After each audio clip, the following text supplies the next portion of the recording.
This is a public service. Mr. Pearl, at the last meeting, you gavelled down a speaker who was criticizing a board member. You claimed we have, quote, limited First Amendment rights by law, unquote. That's not exactly correct, so let me educate you.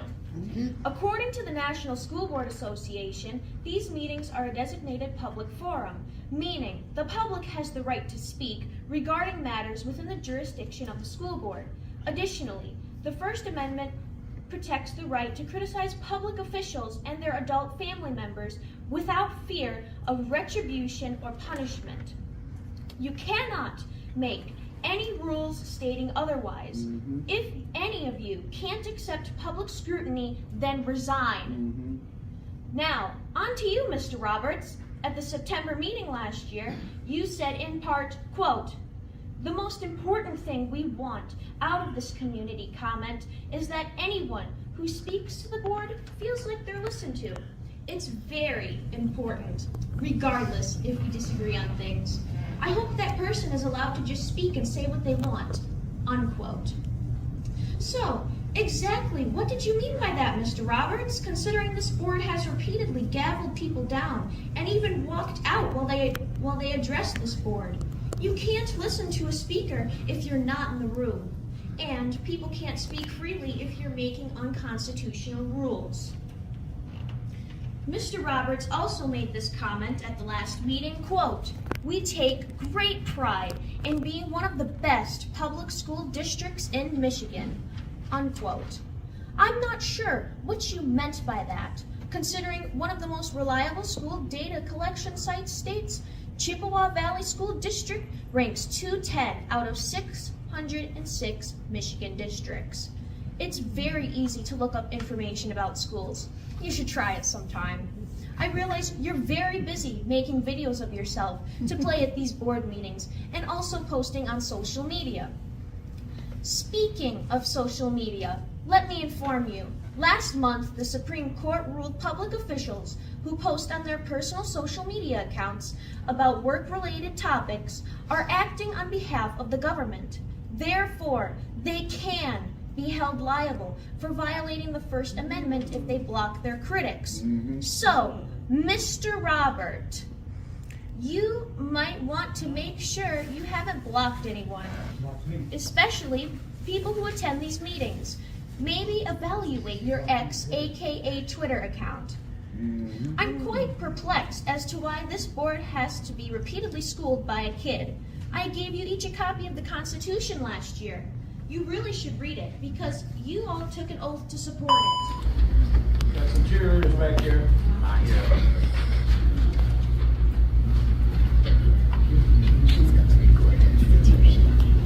Make sure you push the button. No, we're here to listen to you. No, you asked that we abide by your rules and set our literature here for Mr. Bronsky to pass out. And if you're not going to abide by your own rules... And then you gotta put it in the minutes too, just to let everybody know. Put it in the minutes. If you're not going to abide by your own rules... Put it in the minutes. If you're not going to abide by your own rules, I will take those back and I will pass those out myself to all of you. So it's either You want one to or the start the other. time? I'm sorry, you cannot really make your own rules up. It's under the Robert Rules of Order. You just said it. Pass them out. In the beginning. Pass them out. He just said it. I don't think we should be reading here right now. You were reading them. Put it in the minutes too. They should be. My camera's on, so I don't need your... Reclaim her minutes. Reclaim her It hasn't minutes. started yet. I have not started yet. I reclaim my time. It is my First Amendment right. You reset that timer. No. Yes. Reset her time. Reset the time. Gentlemen, reset the time, What's gentlemen. wrong with you people? Reset the time. There's a young lady coming here. Reset my time. Sir, thank you. Don't come at me. Everybody stops. Don't come at me. Don't come at me because you're out of order. No, sorry, you're out. Reset her time. Reset my time. Be a gentleman. All you gotta do is reset her I think we time. should start. A little courtesy. Reset my time. Boy, you guys are digging Or I will talk all the You're digging time. a hole. Snowflakes. At the last meeting, I sat in astonishment as Superintendent Roberts tried to gaslight us regarding public comments at these meetings. He told us how important it was that everyone speaking felt listened to by this board, regardless if the board hears things they disagree with. Oh, the hypocrisy! Yay. Especially after most of this board walked out while I was addressing you at the August meeting. Then, this board's lawyer, Mr. Collins, tried to set rules regarding the content of people's speeches, but also claimed the idea wasn't to censor people. Newsflash, Mr. Collins, your rules are the very definition of censorship. Apparently, this board is not familiar with the U.S. Constitution, so I've given each of you a copy.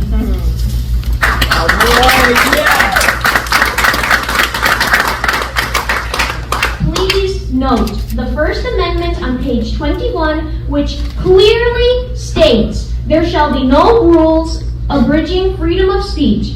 Additionally, the people have the right to air grievances to the government. So, to clarify this to you, board members, a board of education is the governing body of a school district, and therefore, we have the constitutional right to speak about whatever grievances we have. You can't limit the content or direct who we can or cannot talk about. If you don't want to be embarrassed or be in the spotlight, then resign from this board. If you don't want your family members to be a topic, then they should refrain from making statements on social media in regards to people who speak at these meetings. If you don't want people to refer to you as groomers and pedophiles, then follow state and federal laws and remove the sexually graphic books from your school libraries. Appeasing immorality by claiming acceptance and inclusion is not a valid argument. Claiming the books can be obtained online, no, it is my First Amendment right, and you have taken my time, so I reclaim that time back. Let me speak. I reclaim my time back. I am going to continue.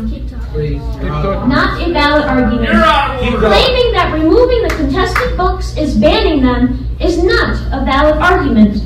There are no valid arguments for violating laws or infringing on constitutional rights.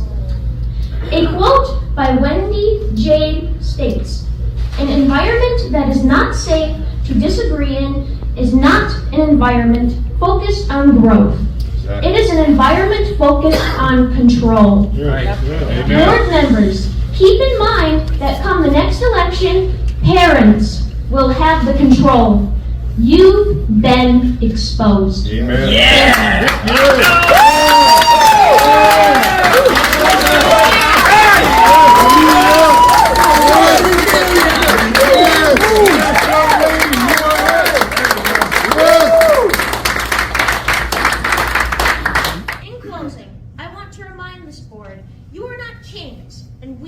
Your servants. That's right. You work for the people, not your political parties. That's right. Thank you.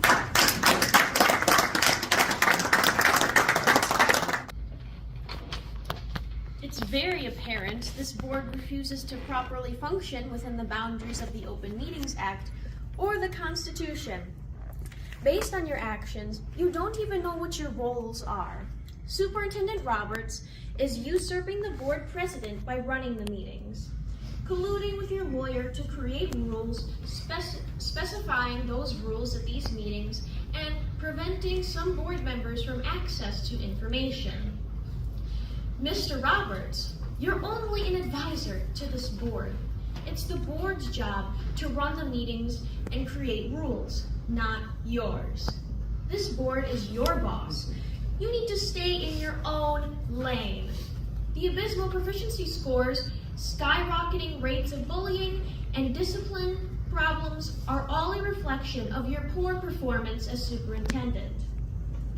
You're definitely not worth the almost $400,000 salary you're getting. Part of the problem might be how much time you spend posting on social media. I see you even made sure your posts were all on the front page of the school district's website. Speaking of social media, I told you at a previous meeting, Mr. Roberts, the Supreme Court ruled public officials can be sued for blocking users on social media if that official posts about state matters. You still have people blocked from your Twitter account. It's obvious you think rules and laws don't apply to you. Then there's Mr. Pearl, who is the board president, but has been replaced in every facet by the lawyer sitting next to him. Mr. Pearl, if you need a lawyer beside you, whispering your ear and holding your hand during these meetings, then it's time to resign. You've essentially delegated all your responsibilities regarding these meetings to two people who are not members of this board. It appears you're not only incapable of being president, but also afraid of the public commenters here, especially me. Mr. Pearl, why are you so intimidated by a child? After I handed you copies of the U.S. Constitution, you were so frightened you set up a barricade so you would have a safe space. And you also moved the microphone for public comments to the back of the room, as far away as possible from you. I also question the efficacy of this board's lawyers.